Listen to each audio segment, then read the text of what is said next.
Domingo, 13 de agosto. Meu querido irmão, minha querida irmã, estamos entrando na sua vida e muito gostaríamos de entrar no seu coração para aí semear a palavra de Deus, que é sempre a grande orientação para a nossa vida. Neste 19º domingo do tempo comum, a liturgia nos apresenta o Evangelho de São Mateus, capítulo 14, versículo de 22 a 33. Depois da multiplicação dos pães, Jesus mandou que os discípulos entrassem na barca e seguissem à sua frente para o outro lado do mar, enquanto ele despediria as multidões. Depois de despedi-las, Jesus subiu ao monte para orar a sós. A noite chegou e Jesus continuava ali sozinho. A barca, porém, já longe da terra, era agitada pelas ondas, pois o vento era contrário. Pelas 3 horas da manhã, Jesus veio até os discípulos andando sobre o mar. Quando os discípulos o avistaram, andando sobre o mar, ficaram apavorados e disseram: "É um fantasma", e gritaram de medo. Jesus, porém, logo lhes disse: "Coragem, sou eu, não tenhais medo." Então Pedro lhe disse: "Senhor, se és tu, manda-me ir ao teu encontro caminhando sobre a água." E Jesus respondeu: "Vem." Pedro desceu da barca e começou a andar sobre a água em direção a Jesus. Mas, quando sentiu o vento, ficou com medo e, começando a afundar, gritou: "Senhor, salva-me."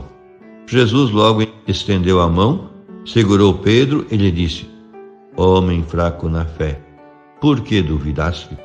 Assim que subiram no barco, o vento se acalmou. Os que estavam no barco prostraram-se diante dele, dizendo: "Verdadeiramente, tu és o Filho de Deus." Meu querido irmão, minha querida irmã, o texto evangélico deste domingo não é comum. Somente Mateus relata o caminhar de Pedro sobre as águas. Marcos e João falam apenas de Jesus andando sobre as águas. É surpreendente a conclusão do trecho, quando os discípulos fazem uma solene profissão de fé, prostrando-se: "Verdadeiramente, tu és o Filho de Deus." Uma profissão de fé desse tipo nos evangelhos geralmente aparece só depois da morte e ressurreição de Jesus, quando os discípulos têm uma visão de conjunto de toda a existência de Jesus e a fé na divindade se consolida e se confirma. Aqui no capítulo 14 de Mateus, a declaração parece antecipada, mas está claro que se trata de uma profissão de fé. O conteúdo do relato evangélico confirma que é uma profissão de fé. Quem caminha sobre as águas? Somente Deus. Para a Bíblia, as águas do mar são o lugar das forças caóticas que ninguém pode dominar a não ser Deus. Só Ele pôs limite às águas dos oceanos, como afirma o Salmo 104. Só Ele caminha sobre as ondas do mar, afirma o livro de Jó. Jesus caminha sobre as águas. Portanto, Jesus é Deus. O Evangelho não se limita a indicar a verdadeira fé. Lembra também que nos discípulos ela pode fraquejar. Pedro é novamente o discípulo tomado como expressão, na fraqueza e na capacidade de recuperar a força e a confiança. A fé aparece aqui como audácia, como coragem de enfrentar as ondas agitadas do mar e do mal. Pedro duvida e começa a afundar. Deixou que o medo prevalecesse sobre a fé e perdeu a força.